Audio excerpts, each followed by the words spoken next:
വാകത്താനം പഞ്ചായത്തിലൂടെയാണ് CPIM-ന്റെ പുതുപ്പള്ളിയിലെ ഇടതുപക്ഷത്തിന്റെ സ്ഥാനാർത്ഥി KM രാധാകൃഷ്ണൻ പര്യടനം നടത്തുന്നത്. നമ്മളോടൊപ്പം അദ്ദേഹം ചേരുന്നുണ്ട്. ചാണ്ടി ഉമ്മനെതിരെ കഴിഞ്ഞ ദിവസം കുറെ ആരോപണങ്ങൾ ഉന്നയിച്ചു. ഇന്ന് അദ്ദേഹത്തോട് ചോദിച്ചപ്പോൾ അദ്ദേഹം പറഞ്ഞത് താങ്കൾക്ക് മറുപടി പറയാനില്ല, ആരോപണം ഉന്നയിച്ചവരാണ് ഇത്തരം കാര്യങ്ങൾ തെളിയിക്കേണ്ടത് എന്നുള്ളതാണ്. നമ്മൾ ആരോപണമല്ല ഉന്നയിച്ചത്, വസ്തുതയാണ് ഉന്നയിച്ചത്. ഇതിനകത്തൊരു പ്രശ്നം, ആളുകളെ ഓലപ്പാമ്പിട്ട് പേടിപ്പിക്കുന്നത് ശരിയല്ല എന്ന അഭിപ്രായമുള്ളത്. കേരളത്തിൽ ഈ കഴിഞ്ഞ ഫെബ്രുവരി മാസം 24-ാം തീയതി 5,364 ഭവനരഹിതർക്ക് വീട് കൊടുത്തതിന്റെ പ്രഖ്യാപനം കേരളത്തിന്റെ ബഹുമാനപ്പെട്ട മുഖ്യമന്ത്രി സഖാവ് പിണറായി വിജയൻ നടത്തിക്കഴിഞ്ഞു. എനിക്ക് അദ്ദേഹത്തോട് വിനീതമായി പറയാനുള്ളത്, നാട്ടിലെ കോൺഗ്രസുകാരന് ഒരു വീടുള്ളയാളിന് വാടകയ്ക്ക് വീട് കൊടുക്കാനായിട്ട് വീട് നിർമ്മിച്ചു കൊടുക്കുന്ന പ്രവർത്തനം അദ്ദേഹം അവസാനിപ്പിക്കണം. അപ്പൊ അദ്ദേഹം പറയുന്നുണ്ടല്ലോ, ഭൂരിപക്ഷം ഗ്രാമപഞ്ചായത്തുകളും ഞങ്ങളാണ് ഭരിക്കുന്നതെന്ന്. ആ ഗ്രാമപഞ്ചായത്തിലെ പഞ്ചായത്ത് ഭരണസമിതി വികസന സെമിനാർ നടത്തിയിട്ടുണ്ട്. ആ പഞ്ചായത്ത് വികസന സെമിനാറിൽ ആർക്കൊക്കെയാണ് വീടില്ലാത്തത് എന്ന് കൃത്യമായ കണക്കുകൾ രേഖപ്പെടുത്തിയിട്ടുണ്ട്.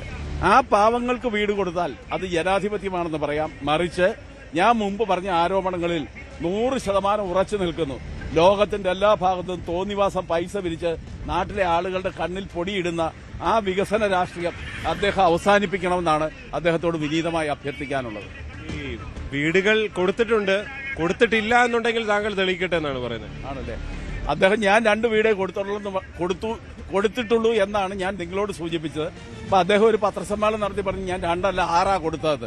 അപ്പൊ ഏതായാലും 6 വീട് കൊടുത്താലും അദ്ദേഹം പറയുന്നത് ഞാൻ 100 കണക്കിന് വീടുകൾ കൊടുക്കാൻ പോകുന്നു, 25 വീട് തറക്കല്ലിട്ടിരിക്കുന്നു. 3 വർഷക്കാലം കൊണ്ട് ആർക്കാണ് CPM പാർട്ടി സംസ്ഥാന സമ്മേളനത്തിന്റെ ഭാഗമായി പുതുപ്പള്ളി അസംബ്ലി മണ്ഡലത്തിൽ ഒരു ലോക്കൽ കമ്മിറ്റി 2 വീതം വീടുകൾ ഭവനരഹിതരായ ഇടതുപക്ഷ സഹയാത്രികർക്ക് നിർമ്മിച്ചു കൊടുക്കാൻ തീരുമാനിച്ച് ഞങ്ങൾ കൊടുത്തിട്ടുണ്ട്. ഇതൊക്കെ ആർക്കും ചെയ്യാൻ പറ്റുന്ന, പക്ഷേ ഈ കോടിക്കണക്കിന് രൂപ പൈസ പിരിച്ചിട്ട് ഈ തോന്നിവാസം കാണിക്കുന്നതിന് കണ്ണിൽ പൊടിയിടുന്ന ഈ രാഷ്ട്രീയ പ്രവർത്തനം അവസാനിപ്പിക്കണം എന്ന് തന്നെയാണ് എനിക്ക് വീണ്ടും ആവർത്തിച്ച് സൂചിപ്പിക്കാനുള്ളത്. ഈ പത്രപരസ്യം സംബന്ധിച്ചുള്ള കണക്ക് താങ്കൾ പറയുന്നതല്ല വസ്തുത. അത് പക്ഷേ ഏതൊരാൾക്കും, അദ്ദേഹം കണക്ക് പറയുന്നില്ല, പക്ഷേ ഏതൊരാൾക്കും ഒരു മാധ്യമ സ്ഥാപനത്തിൽ അന്വേഷിച്ചാൽ മനസ്സിലാകാവുന്ന കഥയേ ഉള്ളൂ എന്നാണ് അദ്ദേഹം പറയുന്നത്. ഞാൻ പറഞ്ഞ കണക്കിൽ ഒരു ചെറിയ കുറവും പറ്റിയിട്ടുണ്ട്. അന്നത്തെ മലയാള മനോരമയുടെ സപ്ലിമെന്റ് 4 പേജായിരുന്നു, ഞാൻ 2 പേജ് എന്നാണ് പറഞ്ഞത്. ഒരു പേജിന്റെ കളർ സപ്ലിമെന്റ് റേറ്റ് 17 ലക്ഷം രൂപയാണ്. അപ്പം 4 പേജിന്റെ വരുമ്പം 68 ലക്ഷം രൂപയാകും. അതോടൊപ്പം മറ്റ് പത്രങ്ങൾക്കും അദ്ദേഹം പരസ്യം കൊടുത്തിട്ടുണ്ട് എന്നുള്ളത് പകൽ പോലെ വെളിച്ചമാണ്, മുഴുവൻ ആളുകളും കണ്ട യാഥാർത്ഥ്യമാണ്. അപ്പൊ കോടിക്കണക്കിന് രൂപയുടെ പരസ്യം കൊടുത്തിട്ട് ഞാൻ ലാളിത്യവൽക്കരണത്തിന്റെ പ്രതീകമാണെന്ന് പറയുന്നതിൽ ഒരർത്ഥവും ഇല്ലല്ലോ എന്ന് മാത്രമേ ഞാൻ സൂചിപ്പിച്ചുള്ളൂ. മറ്റൊന്ന്, ഈ സോളാർ പോലെ വലിയ ആരോപണമൊക്കെ ഉന്നയിക്കുന്നവരാണ് CPM. അതുപോലെ ഒന്നും ആയിട്ടില്ല, പിന്നെയാണ് ഇത് എന്നാണ്. അല്ല, ഇതിപ്പോ 2.5 വർഷം കൊണ്ട് ഇത്രയൊക്കെ അല്ലേ ചെയ്യാൻ പറ്റുള്ളൂ. വർഷങ്ങൾ മുന്നോട്ട് പോകുമ്പോൾ കൂടുതൽ കാര്യങ്ങൾ പുറത്തു വരും. അപ്പൊ അതനുസരിച്ച് വലിയ പ്രതികരണങ്ങൾ സമൂഹത്തിൽ ഉയർന്നു വരും എന്ന കാര്യത്തിൽ യാതൊരു സംശയവും ഇല്ല. ഈ വികസനത്തിന് തടസ്സം നിന്നവർ എന്ന ആരോപണം അദ്ദേഹം ഇപ്പോഴും പ്രചരണത്തിൽ ഇടതുപക്ഷത്തിനെതിരെ ഉന്നയിക്കുന്നുണ്ട്. അദ്ദേഹത്തിന്റെ രാഷ്ട്രീയം എന്താണെന്ന് അറിയാൻ പാടില്ലാത്തതുകൊണ്ടല്ലേ. അദ്ദേഹത്തിന്റെ നേതാവ് രാഹുൽ ഗാന്ധി പുത്തരിക്കണ്ടം മൈതാനത്ത് അവരുടെ യാത്രയുടെ സമാപനത്തിൽ പ്രസംഗം തുടങ്ങിയത് നമ്മളൊന്ന് പരിശോധിച്ചാൽ മതി. ഞാനത് വളരെ വ്യക്തമായി ശ്രദ്ധിച്ച ആളാണ്. ലോകസമാനമായ വികസന പ്രവർത്തനം നടന്ന ഒരു നാടാണ് കേരളം. പക്ഷേ വികസനം മാത്രം മതിയോ എന്നൊരു ചോദ്യമാണ് അദ്ദേഹം ഉന്നയിച്ചത്.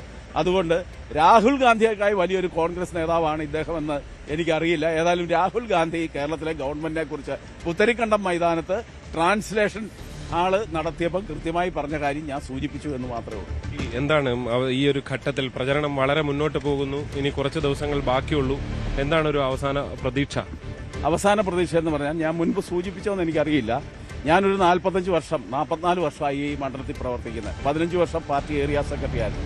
15 വർഷം പാമ്പാടി സർവീസ് സഹകരണ ഇന്ന് കേരളത്തിലെ ഏറ്റവും പ്രമുഖ സഹകരണ സ്ഥാപനമായി തെരഞ്ഞെടുക്കപ്പെട്ടതിന്റെ പ്രസിഡന്റായിരുന്നു.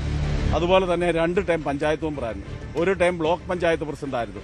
എനിക്ക് ആ കാലഘട്ടങ്ങളിലൊക്കെ വളരെ സത്യസന്ധമായും നീതിപൂർവമായും പ്രവർത്തനങ്ങൾ സംഘടിപ്പിക്കാൻ കഴിഞ്ഞിട്ടുണ്ട്. എന്റെ പേരിൽ ഒരാൾ പോലും 1 രൂപയുടെ ആക്ഷേപം ഈ 45 വർഷക്കാലമായി ഉന്നയിക്കാൻ അവസരമുണ്ടായിട്ടുമില്ല. ആ ജനകീയ അടിത്തറയാണ് ഈ തെരഞ്ഞെടുപ്പിൽ ഞാൻ വിജയിക്കും എന്ന ആത്മവിശ്വാസം എനിക്ക് ഉണ്ടാക്കിയിട്ടുണ്ട്.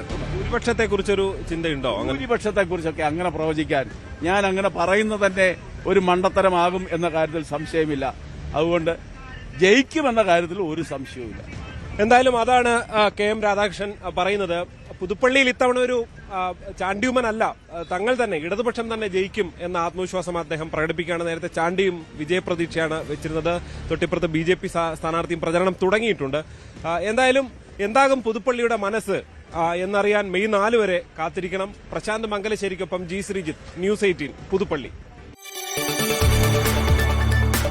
കൂടുതൽ വാർത്തകൾക്ക് News 18 Keralam YouTube channel subscribe ചെയ്യുക.